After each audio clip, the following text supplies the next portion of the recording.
গৌরবর্ণ নধর দেহ, নাম শ্রীযুক্ত রাখাল।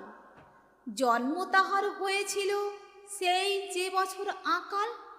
গুরুমশাই বললেন তারে, বুদ্ধি যে নেই একেবারে, দ্বিতীয় ভাগ করতে সারা 6 মাস ধরে নাকাল। রেগে মেগে বললেন, বাঁদর, নাম দিনু তোর মাকাল। নামটা শুনে ভাবলে প্রথম বাঁকিয়ে যুগল ভুরু, তারপরে সে বাড়ি এসে নৃত্য করলে শুরু। হঠাৎ ছেলের মাতন দেখি সবাই তাকে শুধায়, এ কি? সকলকে সে জানিয়ে দিল, নাম দিয়েছেন গুরু। নতুন নামের উৎসাহে তার বক্ষ দুরু দুরু। কোলের পরে বসিয়ে দাদা বললে কানে কানে, গুরুমশাই গাল দিয়েছেন, বুঝিস নে তার মানে?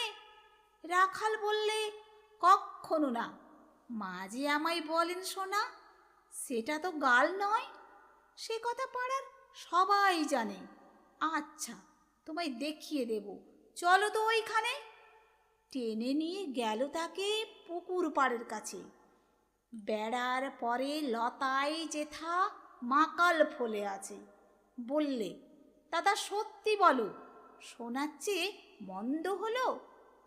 তুমি শেষে বলতে কি চাও, গাল ফলেছে গাছে? মাকাল আমি বলে রাখাল, 2 হাত তুলে নাচে। দোয়াত কলম নিয়ে ছোটে, খেলতে নাহি চায়। লেখাপড়ায় মন দেখে মা অবাক হয়ে যায়। খাবার বেলায় অবশেষে দেখে ছেলের কাণ্ড এসে।